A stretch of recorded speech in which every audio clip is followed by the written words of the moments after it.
Hey everybody, Monday, June 17th, I just sent out the new edition of MMT Trader. If you want to get that, go to my website, pitbulleconomics.com, sign up for a 30-day free trial of MMT Trader. A lot of stuff. Well, today was a quiet day. Let's start off with that. This week, we're sure to have a lot of fireworks because the FOMC meeting starts tomorrow, concludes on Wednesday, and the markets are looking for some language out of the Fed assuring the market that there will be a rate cut, if not 2 rate cuts this year. That is built into expectations right now. And I'm not so sure the Fed is going to give what the markets are hoping for. All right. And if not, we're going to see a lot of volatility. And even if the Fed does cut rates, there's some people saying there's going to be a preemptive rate cut. I just do not see it. I do not see it. Now, there's a couple of things I want to mention with regard to the economy. First off, we saw the Atlanta Fed upgrade its second quarter GDP forecast to now 2.1%. Now, that thing started off back in April at barely over 1%. And as you know, I've been saying there's going to be revisions upward. I've been looking at things like bank credit, and of course the fiscal support is enormous.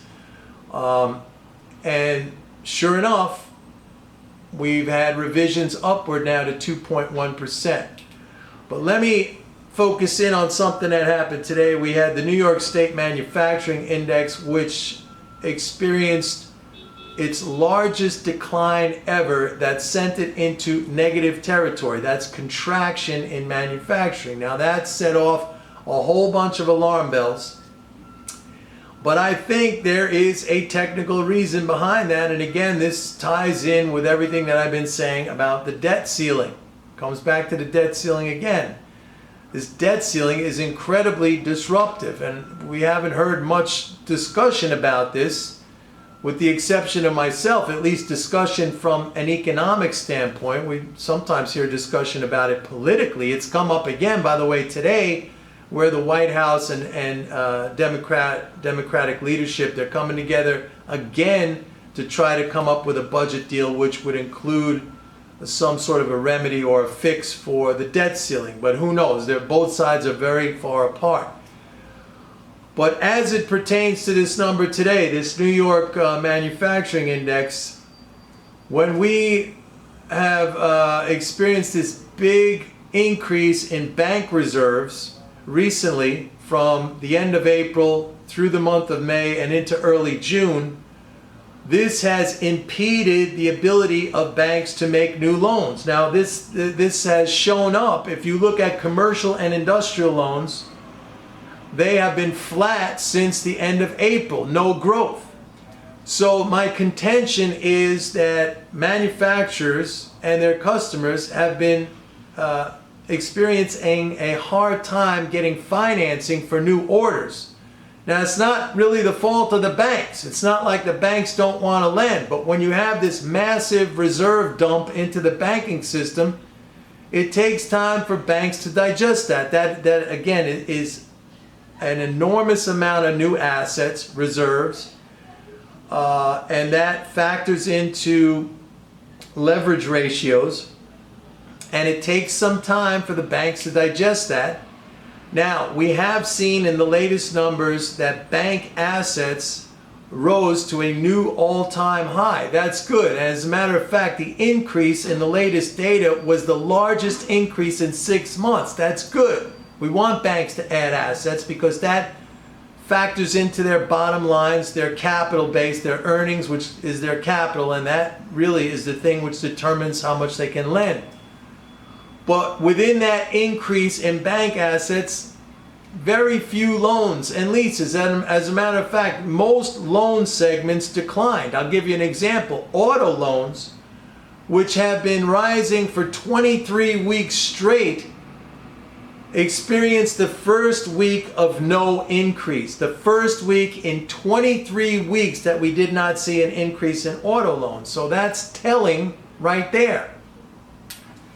So right now, all of this I'll go on record again. I'm saying all this is technical in nature and it is tied to the debt ceiling. And as soon as these idiots in Congress raise the debt ceiling, it all goes away. S&P goes to 3,000 very quickly. Economic growth goes back up over 3% very easily. But that's the $64,000 question. Are these idiots in Congress going to raise the debt ceiling?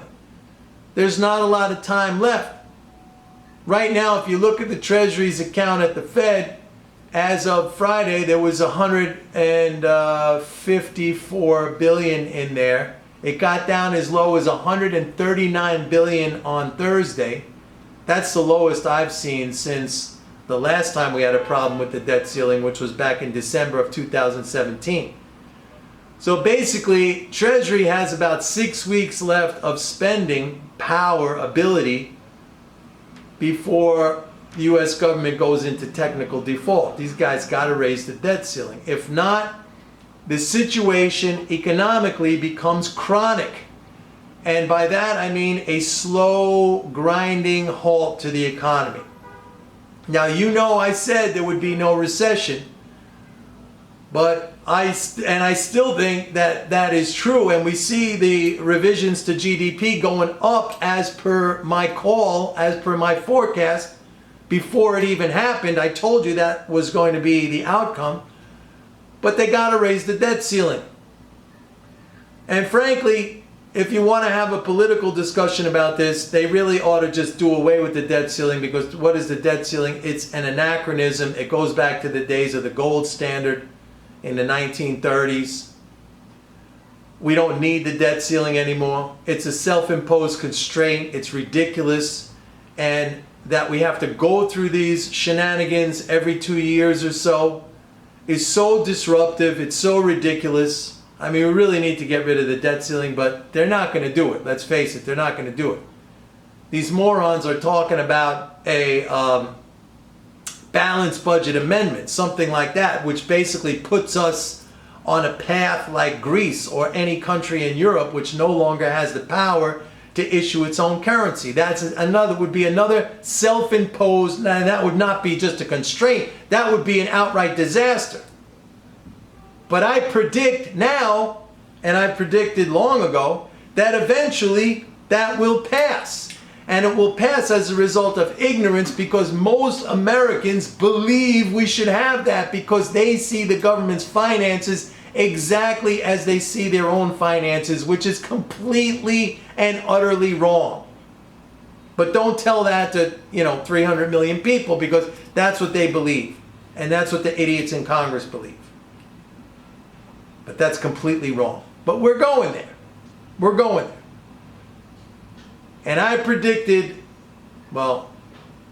long before the U.S. credit rating was downgraded. Remember that? What was that, in 2011 or 2012, something like that, when they downgraded? Long before that happened, I said that would happen because of the same thing. Out of ignorance, out of some kind of crazy belief system, mythology, they downgraded it.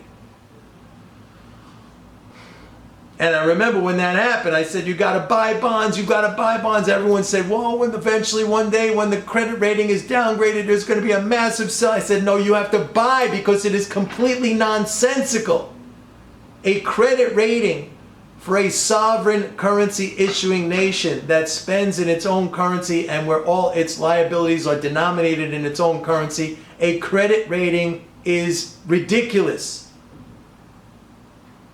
It could never be pushed into insolvency involuntarily. It's impossible. It can always meet its payments when there's no debt ceiling, of course. So you got to get rid of that. But they're not going to get rid of it. So I am following the developments as they unfold. And if they don't raise the debt ceiling, the situation becomes chronic and the economy grinds to a halt. But I am hopeful and optimistic that at the very end they will do that. Anyway, more on this in my report, MMT Trader. You can go there. Remember that I'm the only one who has an applied approach to MMT. Go get it at pitbulleconomics.com. See you tomorrow. Bye-bye.